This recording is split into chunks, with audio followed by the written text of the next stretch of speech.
और 2008 में मेरे साथ एसिड अटैक हुआ था जब मैं नोएडा में जॉब कर रही थी मदर्स सोमिल सिस्टम लिमिटेड पे। और एसिड अटैक के बाद मेरी दोनों आंखों की रोशनी चली गई थी। ये हैं उत्तराखंड की एसिड अटैक सर्वाइवर कविता बिष्ट, जिन्होंने एसिड अटैक की वजह से अपनी आंखों की रोशनी खो दी, लेकिन सपने देखना नहीं छोड़ा और अपनी मुश्किलों को ताकत में बदल कर दिखाया। कविता दूसरी महिलाओं के लिए रोल मॉडल बनकर उभरी हैं। आज कविता रामनगर में अपना खुद का कढ़ाई बुनाई और हस्तशिल्प केंद्र चलाती हैं, जिसमें लगभग 50 महिलाएं काम करती हैं। मेरा अभी 5th बैच है। 120 महिलाएं सीख चुकी हैं, अभी 50 महिलाएं और जुड़ी हुई हैं यहाँ पे। और उसमें से 25 महिलाएं रोजगार से जुड़ी हुई हैं और जो लोकल महिलाएं जो सूट सलवार वगैरह सीखने आती हैं सिलाई, तो और फ्री ऑफ कॉस्ट सिखाते हैं। मेरे सैन्य कविता शोभ में यहाँ पे सिलाई सिखाई जाती है फ्री ऑफ कॉस्ट। इनके बच्चों को कंप्यूटर और पार्लर कोर्स है इनका। तो यहाँ पे जो महिलाएं रोजगार से जुड़ी हुई हैं तो उनको हम कुशन सिखाते हैं। और ये कपड़े के बैग हो गए, स्कूल बैग, सब्जी बैग, गोबर के दिए, गोबर की धूप और ऐपण दिए ऐपण करना, कैंडल बनाना, तो इनकी परबनाई इनको जाती है। फिर जब हम स्टॉल लगाते हैं तो जो सामान बिकता है फिर उससे इनको परबनाई मिलती है। केंद्र की महिलाएं कविता को धन्यवाद देती हैं कि उन्होंने उनकी आजीविका के लिए अवसर दिया। और कविता मैम हमको बहुत सहायता करती हैं।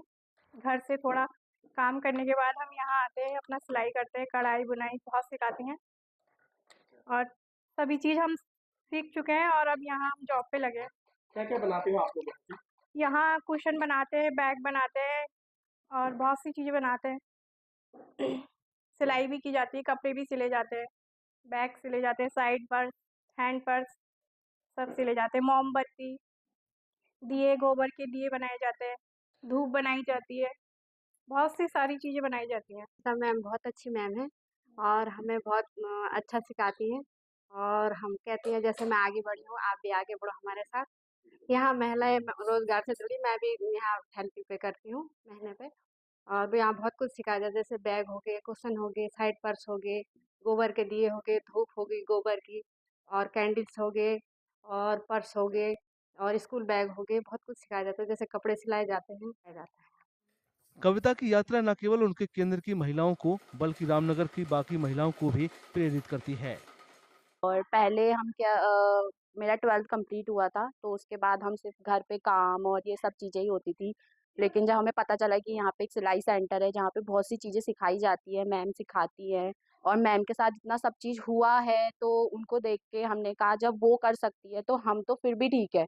उनके साथ इतनी बड़ी घटना हुई, उनकी आंखें नहीं है, जो भी है मतलब, तो उस वजह से हमें भी उनसे बहुत हौसला मिलता है इन चीज़ों को लेके। कविता बिष्ट जी का वो निश्चित रूप से बहुत बड़ी प्रेरणा है पूरे समाज के लिए, क्योंकि हम सब जानते हैं 2008 में शायद हुआ था, लगभग उनके ऊपर एसिड अटैक हुआ था। बहुत छोटी उम्र थी, 18-19 साल की वो कुल थी। और उस समय पर एक बार ऐसा लगा था जैसे पूरा जीवन समाप्त हो गया हो, लेकिन धीरे धीरे उन्होंने आगे बढ़ते हुए और लगातार काम करते हुए आज वो इस मुकाम पर हैं कि वो ना तो उन्होंने अपना हौसला गिरने दिया है और साथ में बहुत सारे और बच्चों को वो आजकल रोजगार का केंद्र भी बना दिया है। कविता अपनी जैसी एसिड अटैक सर्वाइवर्स और बाकी महिलाओं को महिला दिवस पर संदेश देती हैं कि वे मजबूत रहें, बड़े सपने देखें और अपने लक्ष्यों को हासिल करने के लिए हर संभव कोशिश करें।